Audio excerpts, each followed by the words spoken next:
ब्या अगले जन्म में तारा बनी है आगे। श्री सुखदेव जी सावधान करते हैं राजन परीक्षित। एक दिन महाराज हरिश्चंद्र अपनी सभा में गए और मंत्री से पूछा है, मंत्री प्रजा में सब खुशहाल तो है? जवाब दिया, हाँ महाराज खुशहाल है, लेकिन महाराज हाँ हाँ अरे प्रजा में तो सभी खुशहाल, लेकिन महाराज एक बात है जो मैं आपसे कहना नहीं चाहता महाराज। और ऋषि के बीच में 50 मुद्राएं आ रही हैं धर्मवीर और 50 मुद्राएं कालीचरण, इनकी तरफ से लंगुरिया है। ठीक है, अब सुनाइए, समय आते 100 मुद्राएं आ रही हैं। अनिल यादव भैया, नवनीत यादव, छेल छबीले सैया तुम्हें उधर लो मन 50 रुपए आ रहे सिद्धार्थ सनोप संदीप। अरे भैया, अरे मेरे लूलू तो 12 बरस ना भूलू है का है गाना तो देखो, ईदा बीदा सब गाय माता आदमी। लूलू डरे मड़ैया में तेल बरियो करैया में जो कुछ हुई तो है, कच्चो तेल करैया में लूलू डरे मरैया में। धन्य है, बोलिए गोविंद भगवान की। सुनाएंगे भैया। मंत्री महाराज प्रजा में सब खुशहाल हैं? अरे खुशहाल तो है, लेकिन एक बात है महाराज जो मैं आपसे कहना नहीं चाहता। कहिए कहिए, क्या बात है? महाराज राजाओं वाली बात है, आप क्या मुझे फांसी दिलवा दो? नहीं नहीं, बताओ। महाराज हाँ आप जब भी सुबह सुबह निकलते हो हाँ और आपको जो कोई भी देखता है तो उसे 3 दिन भोजन नसीब नहीं होता, क्योंकि महाराज आप निर्वंशी हो। अच्छा हाँ मंत्री, अब की बार तुमने इस बात को कहा, लेकिन अब नहीं कहना, क्योंकि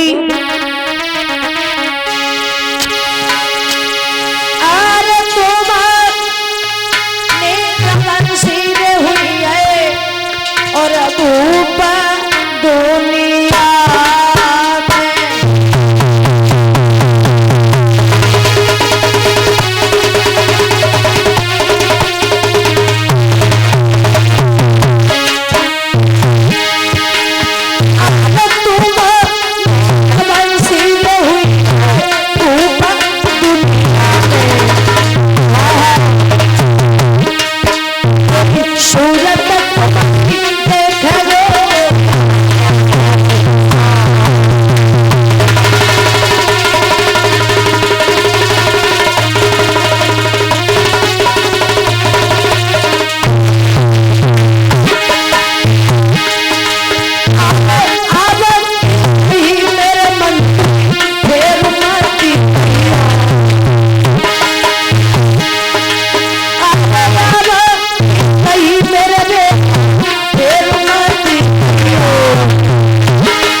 उसी समय जवाब दिया हरिश्चंद्र ने, मंत्री अब मत कहना। हरिश्चंद्र निराश होकर के जैसे महल में आए, वरुण देव से प्रार्थना की, वरुण देव जी प्रकट हुए। आज जैसे प्रकट हुए, कहिए हरिश्चंद्र हमें क्यों याद किया? जवाब दिया है, प्रभु मैं निर्वंशिया हूँ और आपकी कृपा हो जाए तो मेरा ये निर्वंशिया का नाम मिट जाए। जवाब दिया, आपके निर्वंशिया का नाम तो मिट जाएगा हरिश्चंद्र, लेकिन आपको एक काम करना पड़ेगा। क्या? आपके यहाँ जो पुत्र पैदा होगा, आपको उस बच्चे की बलि चढ़ानी पड़ेगी। हरिश्चंद्र ने कहा, ठीक है प्रभु, मैं उस बच्चे की बलि को चढ़ाऊंगा। वरुण देव की कृपा नाय कोई प्रथा जन्मो है अवतारी, और सुंदर स्वर्ग स्वरूप रे प्रकट भये बलधारी। आज महाराज वरुण देव की कृपा से हरिश्चंद्र की पत्नी तारा के गर्भ से एक पुत्र का जन्म हुआ, जिसका नाम रखा गया है रोहित।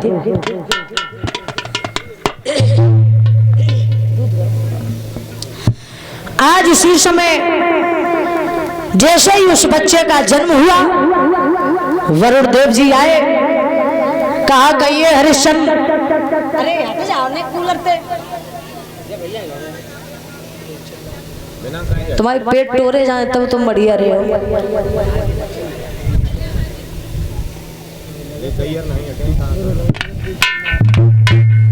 अदान बच्चा जो खीले खाद जो खाते बैठे शर्मो नहीं लगे।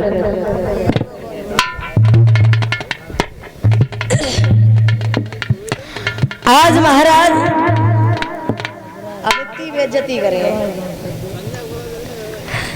इधर वरुण देव जी आए, कहिए कहिए हरिश्चंद्र।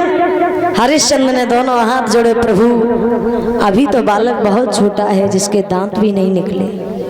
दूसरी बार आए, कहो हरिश्चंद्र। हरिश्चंद्र ने दोनों हाथ जोड़े, प्रभु अभी तो इस बच्चे के दांत भी नहीं निकले। तीसरी बार आए तो हरिश्चंद्र ने फिर से इनकार कर दिया। प्रभु समझ गए कि हरिश्चंद्र धर्म से दिग रहा है, श्राप दे दिया कि चाहिए हरिश्चंद्र में आज से जलंधर रोग पैदा हो जाए। हरिश्चंद्र को जलंधर रोग हो गया है। रोहित थोड़ा थोड़ा सयाना हुआ। एक दिन पूछा है, पिताजी आपको ये जलंधर रोग कैसे हुआ? जवाब दिया, बेटा मैंने आपकी बलि को नहीं चढ़ाया। उसी समय जैसे इस बात को कहा, रोहित ने कहा, पिताजी आपने मेरी बलि को नहीं चढ़ाया, लेकिन हम स्वयं अपनी बलि को चढ़ाएंगे। आज उसी समय महाराज विश्वामित्र जी के भांजे थे श्री सुनसेव जी, उनके यहाँ पर एक अजय कीर्थ नाम का ब्राह्मण रहता था। उस ब्राह्मण के 3 बालक थे। रोहित ने जाकर के उस ब्राह्मण से कहा, ब्राह्मण जी आप अपने राज से हमें एक पुत्र दे दो, हम तुम्हें बहुत सारा धन देंगे। जैसे ही इस बात को कहा, ब्राह्मण जी लालच में आ गए। उसी समय महाराज बड़ा बेटा जो था ब्राह्मण का, वो ब्राह्मण ने ले लिया, छोटा बेटा ब्राह्मणी ने ले लिया, बचा बीच का बालक। वो बालक कहने लगा, भैया रोहित मेरा कोई नहीं है, ना मुझे पिता ने लिया और ना माँ ने लिया, आप मुझे ले चलो और मेरी बलि चढ़ा दो। पुत्र रोहित उस बालक को लेकर के चला तो उसी समय महाराज, आहा आज तो बालक सोचता हुआ चला कि बारे प्रभु पैसा के आगे कोई किसी का नहीं है। पैसा बिन बाप कहे मेरो ना बेटा है, और पैसा बिन सास कहे मेरो ना जमाई है। और भैया दुनिया में सबसे बड़ी चीज है तो क्या? कमाई है। पैसा कमा रहे तो सब तुम्हें पूछेंगे, और पैसा नहीं कमा रहे तो कोई जो ना कहेगा भैया तीजो त्योहार घूम जाओ। आज उसी समय महाराज वो पुत्र को लेकर के रोहित चला। वो बालक सोच रहा है, बारे मेरे माँ बाप